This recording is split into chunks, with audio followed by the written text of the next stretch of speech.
Welcome to Despicable Maine Deep Dives. Today on the show, imagine this. You're in a place where just getting food, basic food to survive, means standing in line, sometimes for hours. Mhm. And all around you, there's this constant feeling of, well, fear, uncertainty. Mm. Now, picture that same line. It's full of people, families, older folks, even kids waiting for humanitarian aid. Then, suddenly, gunfire. It's a chilling scenario. And it's not hypothetical. This is what recent reports are bringing to light. Specifically, there's an Israeli newspaper, Haaretz, and they've published some really startling testimonies. From IDF soldiers and officers, right? Exactly, from Israeli Defense Forces personnel. And they describe this pattern, a deeply disturbing one. Mhm. They talk about daily operations. Operations allegedly involving opening fire on unarmed civilians, including children. People who are just trying to get food. Daily operations. That's a key phrase there. It is. And what makes it even more, well, shocking is the reason given, according to the soldiers themselves. They said it was a method of dispersal. Dispersal. Okay. But, and this is the absolute core detail here, Yeah. these civilians reportedly posed no threat. None whatsoever. So that's the paradox then. Lethal force for essentially crowd control, even when there's no apparent danger. Precisely. It just doesn't seem to add up on the surface. So in this deep dive, that's our mission. We're going to carefully sift through these accounts, these really detailed testimonies. The legal side too, I imagine. Absolutely. The legal analyses, the official denials, because there are denials, the counterclaims, and really try to get a handle on the deep humanitarian concerns that this whole situation raises. It's vital to present all those facets. Our goal is to give you, our listener, a clear, comprehensive, and nuanced understanding of what's reported to be happening. It's incredibly challenging, very sensitive stuff. Okay, let's unpack this. It really is a complex picture. And, a deeply troubling one. It demands we pay close attention to the details, the specific words used, the different viewpoints presented in these sources.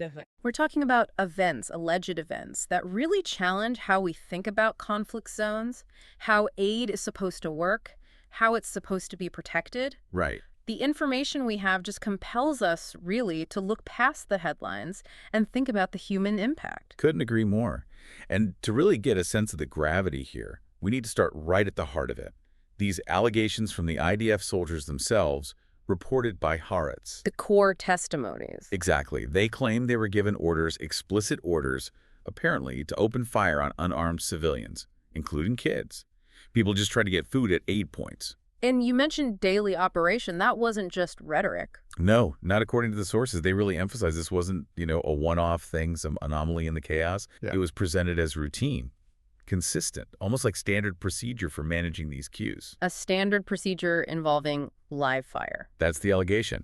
The stated purpose, again, according to these soldiers, was dispersal, managing the crowds around these critical aid points. But the crucial bit, the thing that keeps coming up in these accounts, is the insistence that these people, desperate for food, posed no threat. Zero threat reported by the soldiers in these instances. Right. I mean, just imagine you're in that situation. You're so desperate for food, you're willing to go towards danger. You know the risks. Only to find the methods used for dispersal involve live ammunition, even when nobody seems to perceive a direct threat to the soldiers or security. It's hard to fathom. The soldiers described a chilling routine, opening fire early in the morning, sometimes hitting people just trying to get in line, maybe hundreds of meters away. From that far. Apparently. And other times, they reported charging at people from really close range.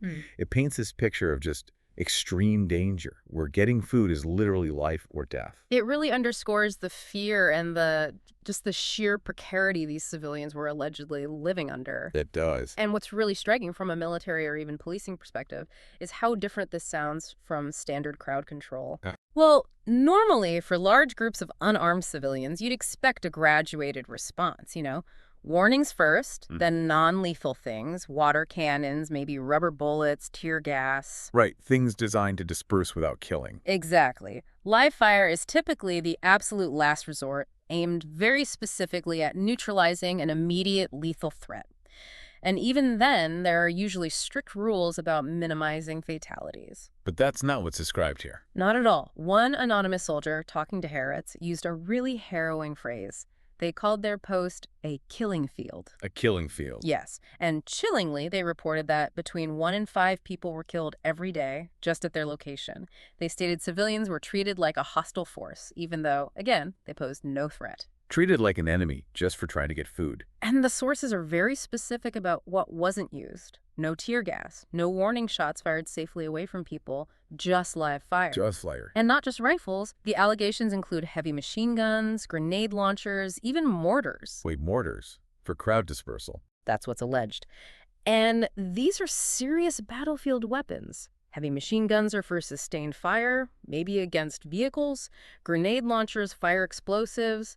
Mortars lob shells over distances. They're inherently indiscriminate for use against a crowd. So using those kinds of weapons, that shifts it completely, doesn't it? It's not crowd control anymore. It certainly pushes it far beyond what anyone would consider standard crowd management. It sounds much more like active combat engagement, but directed, allegedly, at unarmed civilians seeking aid. There was that quote, too, wasn't there?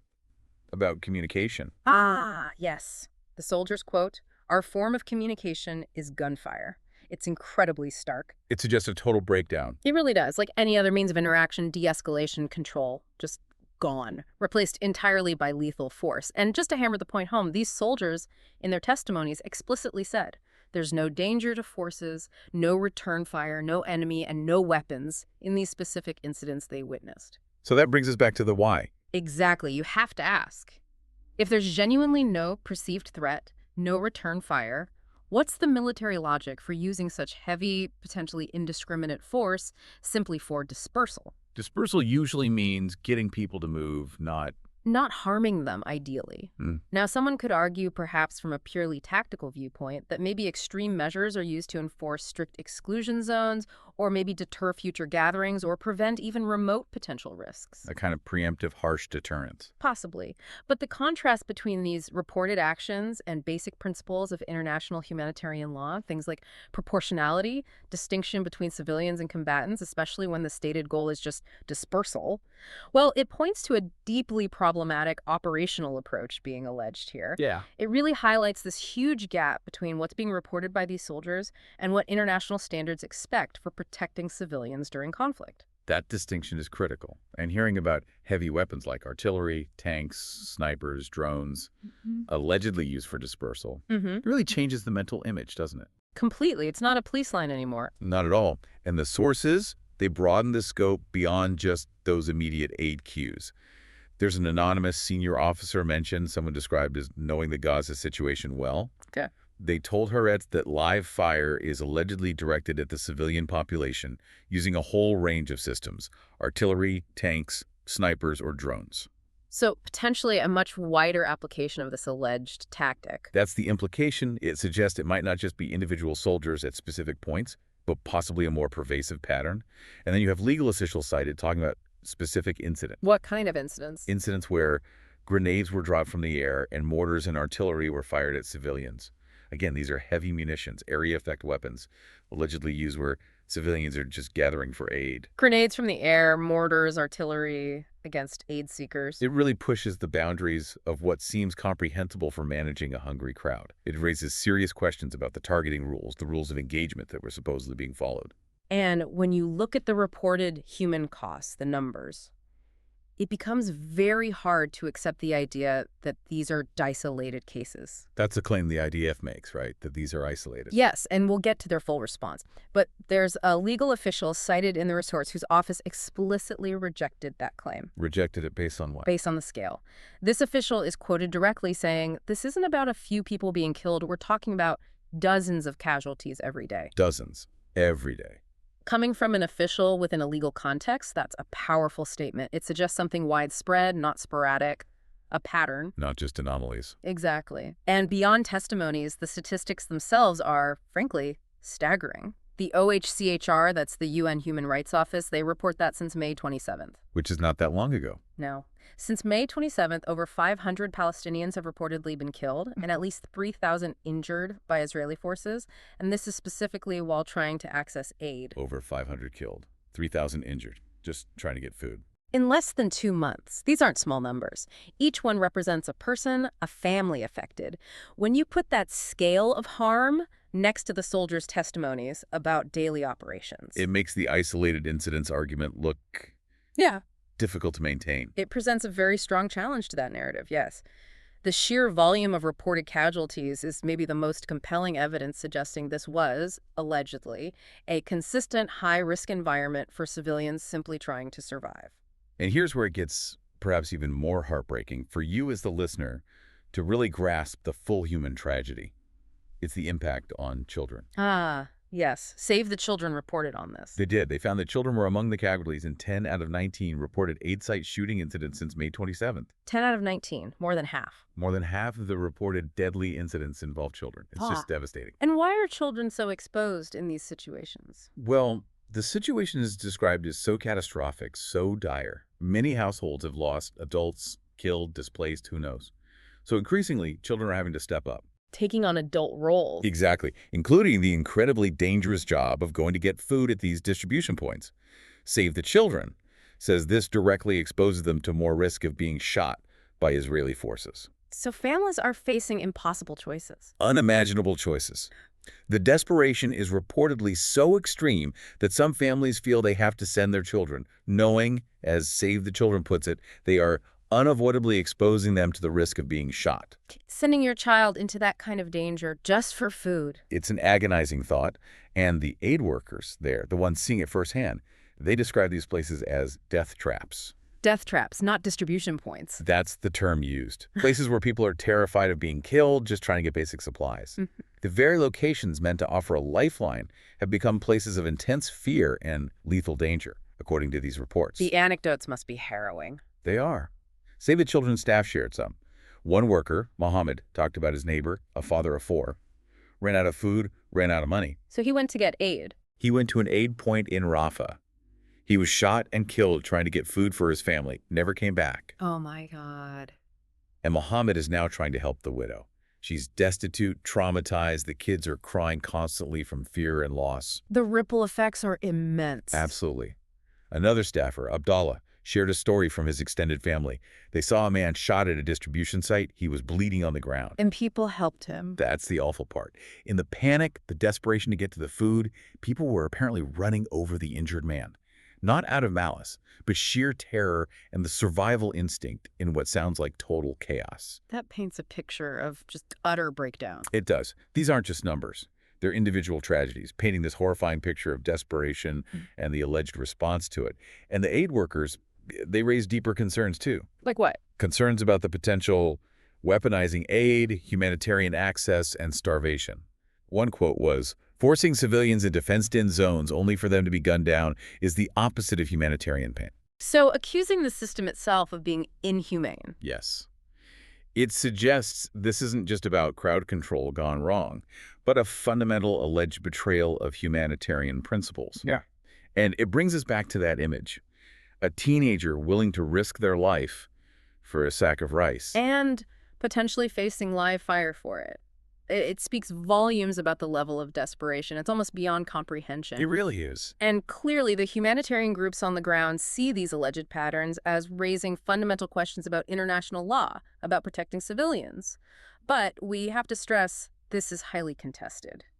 The official Israeli responses tell a very different story. Absolutely crucial point. And our role here is just to lay out all the reported information, making sure you hear every side presented in the sources.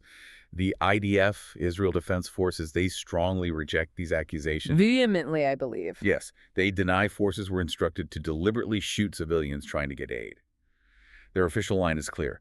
IDF directives prohibit deliberate attacks on civilians. Standard operating procedure, they'd argue? They say soldiers get clear orders to avoid harming innocents and are expected to operate accordingly.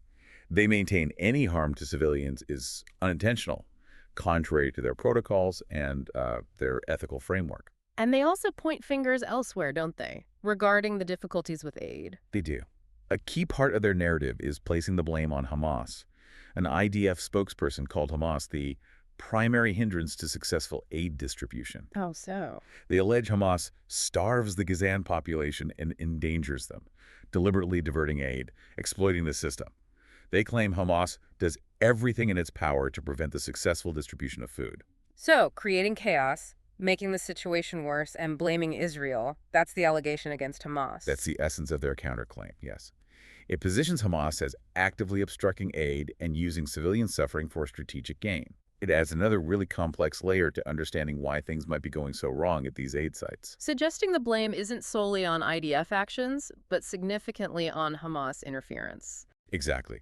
And the political reaction to the Haaretz report itself was intense. I remember reading about that. Very strong language used. Extremely strong.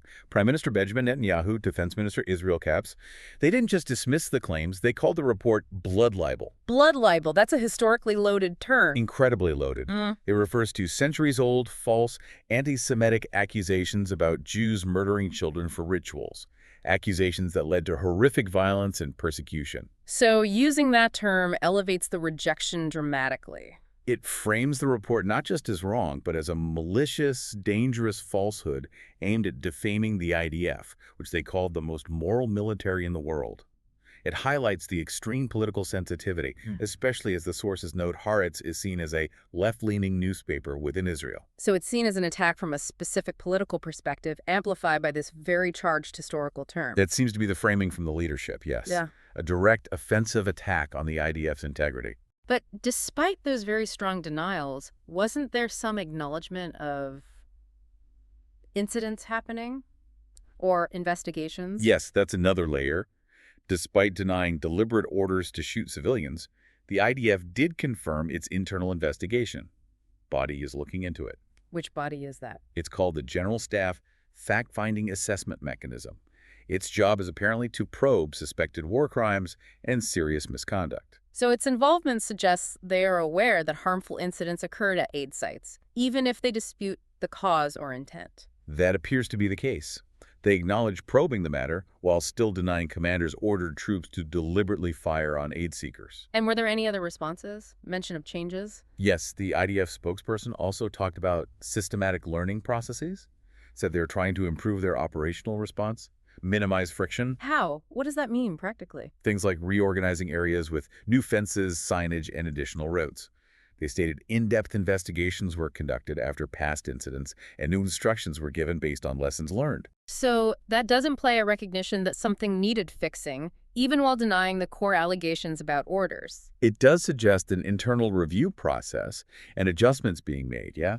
It shows mechanisms exist to address reports, but the core disagreement about deliberate targeting remains. Adds another layer of complexity, doesn't it? Definitely. Acknowledging problems and making changes, while simultaneously issuing strong denials about the fundamental nature of those problems. Okay, so we've covered the really serious allegations from the soldiers' testimonies, the scale of reported deaths and injuries, and then the official IDF position to the denials, the blame shifted to Hamas, the political pushback, and also these internal investigations and changes. A lot of conflicting information. A huge amount. So now let's try to unpack the why and the so what. What does this all mean for how we understand this conflict, the human cost? Remember that anonymous senior officer from the Haaretz report? No one familiar with the fighting? Yes. They made a statement that really cuts to the chase. They said the indiscriminate firing at unarmed civilians goes against everything the Army is supposed to stand for. That's powerful coming from within. It is, and it leads us right to the core issue, the focus of this deep dive. This same officer asked some really gut-wrenching questions. Questions that just hang in the air. What did they ask? They asked, and I think it's worth quoting directly here for you to really consider, why are people collecting food being killed just because they stepped out of line? Or because some commander doesn't like that they're cutting in? Why have we reached a point where a teenager is willing to risk his life just to pull a sack of rice off a truck? Yeah. And that's who we're firing artillery at. Wow. Those questions. They capture everything, don't they? The desperation, the alleged disproportionality of the response. Exactly. The sheer despair, the impossible choices people face, and then this alleged lethal reaction to someone just trying to get food. That image of the teenager risking everything for rice, potentially facing artillery. It's just tragic. So putting all this together, the testimonies, the denials, the numbers, what does it all mean when you look at the whole picture presented by these sources? Well, those questions from the senior officer are pivotal. And when you link them to what we heard earlier about the legal officials... The ones rejecting the isolated cases idea. Precisely. Their rejection, reportedly based on the types of weapons used, grenades from the air, mortars, artillery, and the sheer number of casualties, It points to a major disagreement within the Israeli system itself about what was happening. A conflict within the system. A significant discrepancy in interpretation, at least. Remember, the Israeli military advocate general, their top legal officer for the military, has instructed an investigation into suspected war crimes at these sites. That alone shows how seriously these allegations are being taken, legally. So the legal branch is investigating potential war crimes. Yes. And representatives from that advocate general's office reportedly rejected the IDF's claims that these were isolated incidents, or that fire was only aimed at people posing a threat. They're providing this crucial counter-narrative, legally grounded, from within the same overall structure. What are the implications of that? When the legal side seems to disagree with the operational side's narrative. It's hugely significant. It raises fundamental questions about oversight, accountability, and adherence to international law. When the body tasked with upholding legal standards seems to hold such a different view of events than the operational command presenting the public narrative, it suggests deep systemic concerns. Concerns about whether the rules were actually followed. Exactly. Concerns about core principles like distinction telling civilians from combatants and proportionality ensuring civilian harm isn't excessive compared to military gain. If indiscriminate weapons like mortars were truly used against crowds, as alleged, it raises serious flags about those principles. So a tension between the military story and the legal assessment. A very clear tension, highlighting the difference between operational narratives, which might aim to justify actions, and legal obligations under international law. This internal disagreement is key to understanding the whole situation. And then there's the even bigger picture, the broader humanitarian context. Right, beyond just the aid points themselves. The Save the Children report mentions something UN officials called engineered scarcity. Engineered scarcity, what does that mean? It's the idea that it's not just about difficulties delivering aid at the distribution points. It refers to the allegation that overall the government of Israel maintains a strict siege, limiting the amount of essential supplies, food, medicine, fuel, commercial goods allowed into Gaza in the first place. So the pool of available resources is kept artificially low. That's the allegation. Even if distribution was perfect, there wouldn't be enough to go around because of these broader restrictions.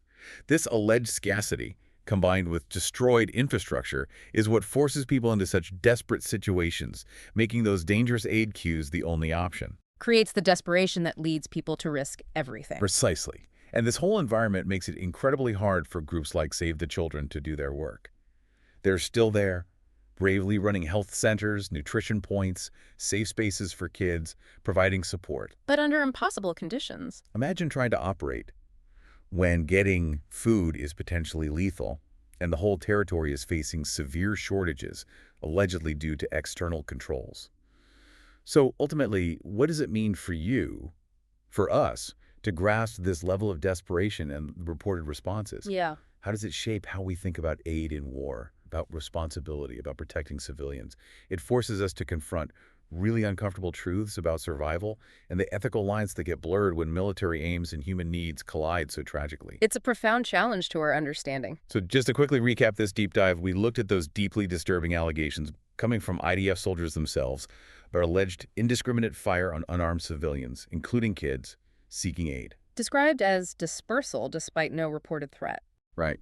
We touched on the high casualty figures from groups like the OHCHR and Save the Children, highlighting the immense human cost and the impossible choices families face. Where just getting food becomes a life-or-death gamble. And we contrasted that with the official IDF denials, their claims about Hamas hindering aid, the strong political rejections, but also the confirmation of ongoing internal investigations and operational changes. A complex, often contradictory picture. Very complex, very challenging. It demands we look critically but also compassionately at all the information presented in these sources. Absolutely. And reflecting on everything we've discussed today, the raw testimonies, the stark legal points, the casualty data, the official denials, it really makes you think about the immense challenge of finding truth and ensuring accountability in the fog of war. Especially when survival itself is reportedly so dangerous. Exactly.